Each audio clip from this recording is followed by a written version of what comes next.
Hola, bienvenidos una vez más a Relatos en la Ventana.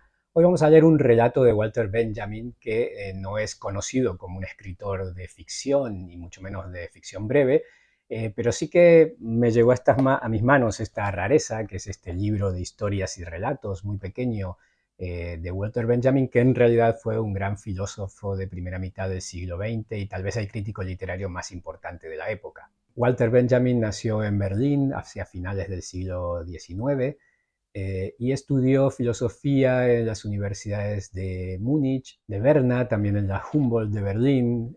Bueno, era un gran erudito y como filósofo su postura en general se afincó más en el materialismo, renunciando a las tendencias de la época, de por ejemplo el comunismo, el fascismo. Se mantuvo más bien alejado incluso del sionismo que le intentó inculcar su padre, obviamente era una familia de origen judío. Y si bien su materialismo le acercó más al marxismo, no terminó nunca de abrazar la ideología. Estuvo vinculado, si bien no pertenecía directamente a la famosa escuela de Frankfurt, de escuela filosófica donde sus máximos exponentes eran Adorno y Horkheimer, pero, como digo, no terminó nunca de incluirse en ningún grupo de este tipo ni en ninguna escuela. Sí que tuvo amistad con varios de ellos y también con algunos creadores o artistas de la época como Bertolt Brecht, como Georges Bataille cuando estuvo en su época francesa. En fin, que era un personaje muy ligado a la intelectualidad, a la política y a la filosofía de su tiempo. En cuanto a su biografía, pues estuvo también muy marcada, como muchos hombres de esa época, por todas, digamos, la volatilidad política de esos años en Europa. Evidentemente, cuando el nazismo alcanza ya sus máximas cotas de poder en Alemania, él emigra, termina en Francia, instalado en París, y justamente en 1940, cuando la invasión germana en París, pues continúa con su vida y llega hasta la frontera de Francia con España y más concretamente en el pueblo español de Portbou, el pueblo fronterizo de Portbou. Decide suicidarse, muere por una sobredosis de morfina autoinfligida, un suicidio racional, que si bien algunas teorías históricas, digamos que discuten la versión del suicidio e intentan ver algo más, implantan algún misterio alrededor de su muerte, las informaciones más estudiadas son las que hablan de un suicidio. Pues bien, Walter Benjamin fue un gran personaje de su época, como digo, muy vinculado al ámbito intelectual y artístico de esos años, y filosófico sobre todo, y su obra consta mayormente de ensayos filosóficos, aunque también, digamos que en el ámbito literario y de la crítica literaria son famosas sus obras estudiando la literatura de Goethe o de Franz Kafka, también de Proust o de Baudelaire, e incluso como traductor también llevó las obras de Baudelaire y de Proust del francés al alemán. Es muy poquito lo que estoy contando aquí de Walter Benjamin, que es una vida como para analizar en profundidad, pero valga simplemente como para situar al personaje y para poder leeros ahora uno de estos relatos que son una rareza en su obra, que no tiene mucho de narrativa, pero sí que me pareció interesante leerlo, a ver si os gusta. Voy a leer uno titulado El pañuelo. ¿Por qué se acaba el arte de contar historias? Es una pregunta que me he hecho siempre que, aburrido, he dejado pasar largas horas de sobremesa con otros comensales. Pero aquella tarde, de pie en la cubierta del paseo del Belver, junto a la cámara del timón, creí encontrar la respuesta mientras con mis prismáticos repasaba todos los detalles del cuadro incomparable que ofrecía Barcelona desde el barco. El sol se ponía detrás de la ciudad y parecía licuarla. La vida parecía extinguirse en los espacios de tonos pálidos que separaban el follaje de los árboles, el cemento de los edificios y los roquedales de los montes lejanos. La Belver es una bonita y amplia motonave a la que uno daría mejor destino que el de servir el escaso tráfico con las Islas Baleares. Y en efecto, su imagen pareció achicarse a mis ojos cuando la vi al día siguiente en el muelle de Ibiza preparándose para el viaje de vuelta, puesto que yo había imaginado que desde allí continuaría rumbo a las Islas Canarias. Me detuve a contemplarla y volví a pensar en el capitán O, del que me había despedido un par de horas antes, el primero y quizás el único narrador con quien he tropezado en mi vida, porque como he dicho más de una vez, se está acabando el arte de relatar. Y al recordar las muchas horas que el capitán O pasaba recorriendo el puente de mando desde un extremo al otro, mirando distraído a lo lejos, comprendí también que quien no se aburre no sabe narrar. Pero el aburrimiento ya no tiene cabida en nuestro mundo. Han caído en desuso aquellas actividades secretas e íntimamente unidas a él. Esta, y no otra, es la razón de que desaparezca el don de contar historias, porque mientras se escuchan ya no se teje ni se hila, se rasca o se trenza. En una palabra, pues, para que florezcan las historias tiene que darse el orden, la subordinación y el trabajo.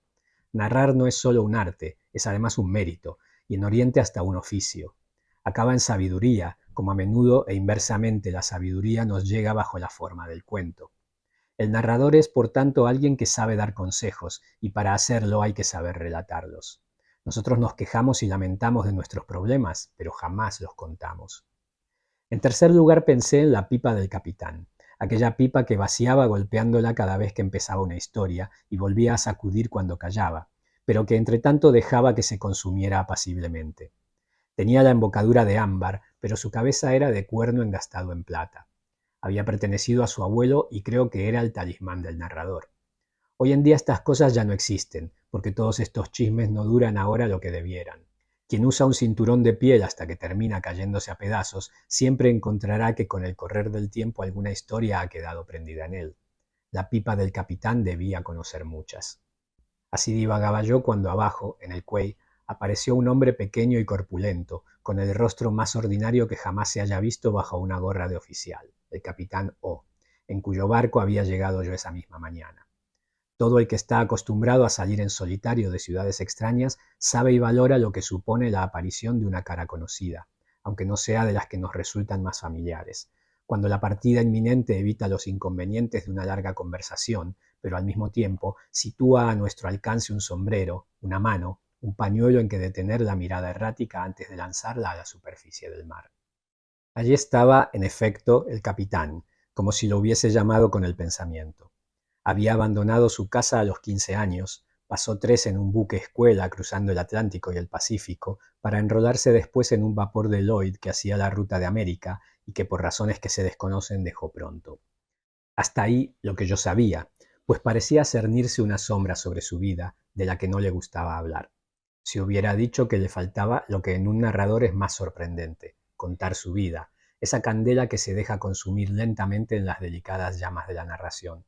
Incluso podría ser que su vida resultase pobre en comparación con la del barco, al que tan bien sabía llenar de vida en cada una de sus cuadernas, de sus cabrias. Así se presentaban las cosas cuando aquella mañana pasé junto al barco. Yo conocía perfectamente, desde su año de botadura, sus características técnicas y capacidad de estiva y tonelaje, hasta las pagas de los grumetes y las preocupaciones de los oficiales. Como cuando el tráfico mercante lo hacían veleros y era el propio capitán quien en los puertos ajustaba los fletes. Tiempos en los que todavía se gastaba la vieja broma, retirado de la navegación y destinado a un vapor, a la que seguían por lo general algunas frases de las que podía deducirse hasta qué punto, también en este mundo singular, las necesidades económicas habían cambiado las cosas. Si se abordaba este asunto, el capitán O dejaba caer aisladamente alguna palabra sobre política, aunque jamás le vi leer un periódico. No he olvidado su respuesta cuando un día le hablé de ello. Nada se aprende de los periódicos, la gente pretende explicárselo todo a uno. Y de hecho, ¿no radica la virtud de la información periodística en soslayar toda explicación? ¿No fueron ejemplares en este aspecto los antiguos, que por decirlo de alguna manera drenaban los hechos desde el momento en que los despojaban de toda fundamentación psicológica, de cualquier opinión? Habría que reconocer al menos que sus historias estaban libres de explicaciones superfluas sin que a mi modo de ver perdiesen por ello su jugo. Las ha habido memorables, pero ninguna que demostrase ser tan original como la historia que sigue, una historia que hallaría aquella misma tarde en el muelle de Barcelona la más sorprendente de las conclusiones. Ocurrió hace muchos años durante uno de mis primeros viajes a América, cuando era guardamarina, me había contado el capitán cuando navegábamos a la altura de Cádiz. Llevábamos 7 días de viaje y el martes siguiente debíamos anclar en Bremenhaven. Hice a su debido tiempo mi ronda por la cubierta de paseo, intercambiando acá y allá algunas palabras corteses con los pasajeros, cuando de pronto reparé en que la sexta hamaca de la fila estaba vacía. Me invadió una sensación de angustia que puedo asegurar fue mucho más acusada que los días anteriores, cuando dirigía un mudo saludo a la joven señora que solía estar echada en esa misma hamaca, con las manos entrelazadas en la nuca y la mirada perdida. Era muy hermosa, pero tanto o más que su belleza destacaban su comedimiento y reserva, que llegaban al extremo de que raramente se oía su voz, la voz más fascinante que recuerdo, frágil y vaporosa, oscura y metálica. Una vez, al recoger del suelo su pañuelo, todavía hoy recuerdo lo que me chocó su anagrama, un escudo con 3 estrellas por cada blasón, escuché un gracias pronunciado con igual entonación que si le acabase de salvar la vida. Aquella vez terminé mi ronda y estaba a punto de dirigirme al médico de a bordo para saber de una vez por todas si la dama estaba enferma, cuando me rozó un remolino de blancas gasas. Alcé los ojos y vi que la que suponía desaparecida, apoyada sobre la borda de la toldilla de popa, seguía con la vista un enjambre de pedacitos de papel con los que jugaban el viento y las olas. Al día siguiente, cuando estaba de servicio en cubierta vigilando la maniobra de atraque, crucé de nuevo la mirada con la desconocida que pasaba de largo. El barco estaba a punto de atracar y se aproximaba lentamente al muelle junto al que habíamos soltado el ancla. Se distinguían con claridad las siluetas de las personas que esperaban y la desconocida parecía sofocada. El deslizamiento de la cadena del ancla concentraba mi atención cuando súbitamente se alzó un clamor. Me volví y comprobé que la desconocida había desaparecido. Las gesticulaciones de los presentes daban a entender que se había precipitado en el vacío y que sería inútil cualquier intento de salvarla, pues aunque se hubiesen parado las máquinas instantáneamente, el casco del barco estaba ya a menos de 3 metros del malecón y la inercia lo empujaba. Quien cayese entre ambos estaba perdido. Entonces ocurrió lo increíble. Había alguien dispuesto a intentar salvarla a toda costa, y todos pudieron ver sus músculos en tensión, las cejas fruncidas como si pretendiese saltar por la borda. Instantes después, mientras el barco se desplazaba sobre el costado de estribor por la banda de babor, tan desierta que al principio nadie reparó en ello, apareció, para asombro de los presentes, aquel hombre con la muchacha en sus brazos. Su hazaña, en efecto, había consistido en caer con todo su peso sobre la muchacha, arrastrándola bajo la quilla del barco hasta salir con ella buceando por el costado opuesto. Cuando la llevaba en brazos, me contó más tarde, musitó un gracias tal que no parecía sino que le acabase de recoger el pañuelo. Todavía sonaban en mis oídos las últimas palabras del narrador y quise estrecharle nuevamente la mano, para lo que no quedaba tiempo que perder. Me disponía a bajar por la escala cuando observé cómo se alejaban lentamente los tinglados del puerto, los almacenes y las grúas. Estábamos en ruta. Mirando a través de los prismáticos, desfiló ante mis ojos por última vez Barcelona. Los fui bajando lentamente hasta enfocar el muelle, y allí estaba entre la gente el capitán, que debió verme también, pues levantó la mano en un saludo al que correspondí moviendo la mía. Cuando enfoqué mejor los prismáticos, vi que había desplegado un pañuelo y lo agitaba al viento. Pude distinguir claramente el dibujo que había en uno de sus ángulos, un escudo con 3 estrellas en cada blasón. Este es el relato del pañuelo de Walter Benjamin. Espero que os haya gustado.